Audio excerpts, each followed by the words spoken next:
L'avenir de Johann Zarco au sein du team Pramac est directement lié à l'avenir de Bezzecchi chez VR46. Et la situation semble se décanter. Rins de son côté lui est de plus en plus proche de signer chez Yamaha pour la saison prochaine. L'avenir de Morbidelli s'annonce loin du MotoGP. Celui d'Andrea Iannone se précise vers le World Superbike. LCR qui est actuellement chez Honda s'éloigne de KTM, en tout cas pour la saison prochaine. On est parti pour un nouvel épisode de Top Actu MotoGP. N'oubliez pas de vous abonner, de liker la vidéo, c'est hyper important. Merci du fond du cœur à tous ceux qui me soutiennent. Jingle.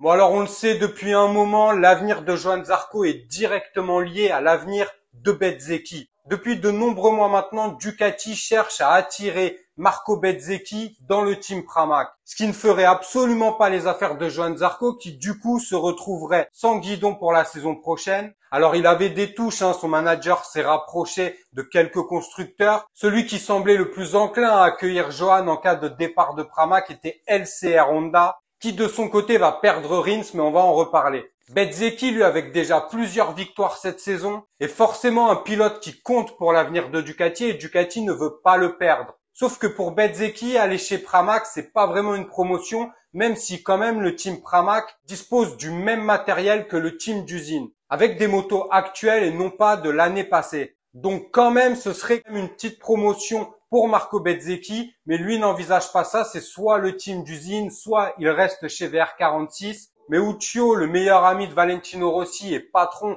du VR46, a toujours déclaré qu'il voulait absolument et que Marco Bezzecchi méritait du matériel comme dans le team d'usine ou comme chez Pramac, avec une machine qui daterait de la saison en cours, non pas de la saison d'avant. Un appui au niveau du matériel et des équipes qui l'entourent qui seraient directement liées à Ducati d'usine. Et apparemment, cette solution qui était loin d'être actée encore est en passe d'être réalisée et ça ferait l'affaire de tout le monde, surtout de Johann Zarco et de nous les Français. Même si on parlerait plutôt du coup d'une moto de l'année précédente pour Johann Zarco si Marco Bezzecchi hérite d'une machine à la pointe et de l'année actuelle. Bon ça reste à confirmer. En tout cas, un Johann Zarco qui reste chez Pramac, moi ça me va. Et du coup, même si rien n'est encore signé, les négociations sont en cours et bien avancées, Marco Bezzecchi devrait bel et bien disposer de matériel du team d'usine, tout en restant dans le team de Valentino Rossi VR46. N'hésitez pas à me dire en commentaire ce que vous pensez de cette info. Personnellement, je pense que ce serait une très bonne chose pour Johann Zarco. Et même pour un Marco Bezzecchi qui disposerait de matériel très performant et avec le potentiel qu'il a, il risque clairement de faire des ravages.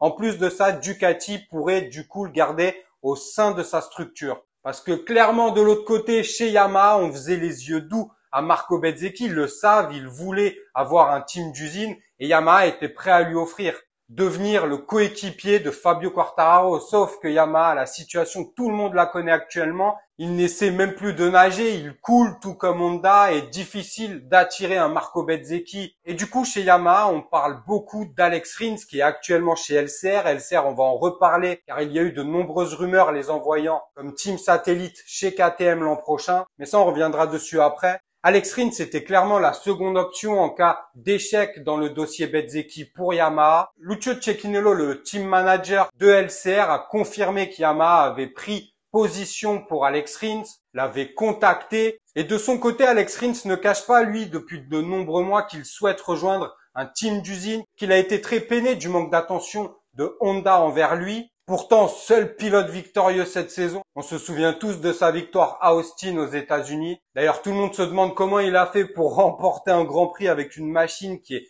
autant à la ramasse. Mais il l'a fait et clairement, il se dirige tout droit vers Yamaha. Là encore, rien n'est acté, rien n'est signé. Mais les négociations en cours sont très entamées, très avancées. À 99%, Rins sera chez Yamaha en tant que coéquipier de Fabio la saison prochaine. D'ailleurs, donnez-moi votre avis. Est-ce que c'est une bonne chose? Est-ce que c'est une bonne idée pour Yamaha et même pour Fabio d'avoir un tel coéquipier? Pour moi, c'est une très bonne idée. Alex Rins possède une belle expérience. Il a en plus roulé de nombreuses années chez Suzuki, constructeur japonais qui possédait un moteur comparable à celui de Yamaha. Donc beaucoup d'expérience dans le développement. Pour moi, ce sera toujours mieux que Morbidelli, qui lui, pour le coup, va perdre une place en MotoGP, vu que Morbidelli aurait pu rester en MotoGP si Bezzecchi était parti de la VR46. Morbidelli, selon toute vraisemblance, aurait récupéré la place dans le team VR46, mais ça ne se fera pas apparemment. et Morbidelli se dirigerait vers le World Superbike, même si là, c'est pas sûr du tout encore. Par contre, il y en a un autre qui se rapproche à grands pas du World Superbike, c'est un revenant, Andrea Iannone. On en parle depuis de nombreux mois, Andrea Iannone qui espérait un retour en MotoGP, mais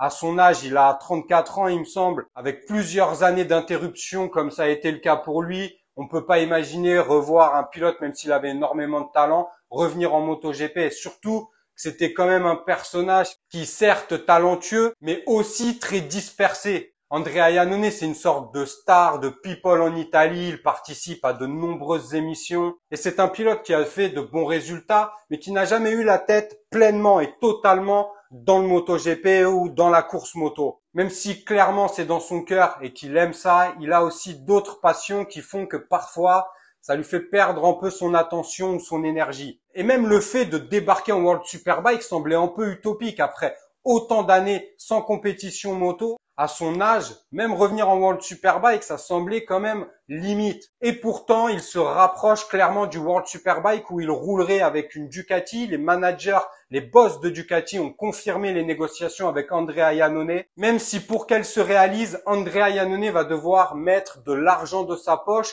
chose qui est variable car en fonction de ses résultats, Ducati mettra plus d'argent dans le team qui l'embauchera en World Superbike. Là aussi, sur le cas Andrea Iannone, donnez-moi votre avis. Est-ce que c'est réellement réaliste? Est-ce qu'il peut encore performer, même si on n'est pas en MotoGP, le World Superbike reste quand même un niveau très élevé. Alors Andrea Iannone peut-il faire son trou ou va-t-il plonger dans les profondeurs du classement World Superbike, faire une saison et puis s'en va? Moi j'aime beaucoup Andrea Iannone, mais j'ai quand même de gros doutes sur le fait qu'il puisse performer après 4 ans d'inactivité en compétition professionnelle à 34 ans dans une catégorie dans laquelle il n'a jamais roulé. Après avoir, en tout cas, c'est une belle opportunité pour Andrea Iannone qui a toujours clamé son envie, son amour de la compétition moto et son envie de revenir. Après une suspension qui, quand même, personnellement, je juge un peu injuste.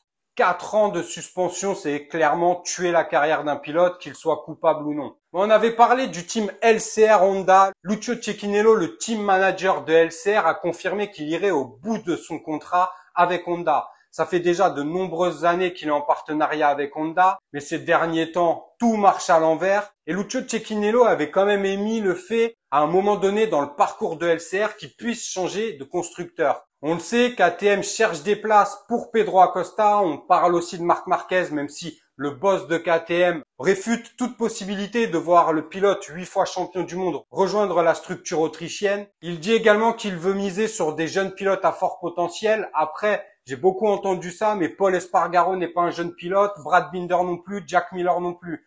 Donc entre ce qu'on dit, la langue de bois, le fait de vouloir faire passer des messages entre les lignes, il faut pas toujours croire en ce que disent les gens. Il y a aussi un jeu de dupes à ce niveau-là dans le business. On dit des choses d'un côté pour ouvrir d'autres portes de l'autre, alors ça veut pas forcément tout dire. Il n'est pas exclu de voir un Marc Marquez chez KTM. Le problème, c'est que KTM aurait besoin de plus de place, aurait besoin d'un nouveau team satellite et pour l'instant, la Dorna résiste un peu, même si ça devrait se faire, en tout cas pas avec LCR la saison prochaine. Lucio Cecchinello l'a confirmé, ils iront au bout de leur contrat qui court en 2024. Par contre, pour 2025, si le constructeur espagnol Honda n'a pas rehaussé son niveau, il se peut très fortement qu'LCR change de constructeur. Et KTM pourrait attendre 2025 afin d'avoir l'expérience de LCR chez eux comme team satellite. Par contre, pour KTM, il va leur falloir leur trouver au moins une place pour Pedro Acosta. Pedro Acosta se dirige vers le MotoGP, qu'il soit champion du monde ou pas. À 99%, il sera en MotoGP la saison prochaine.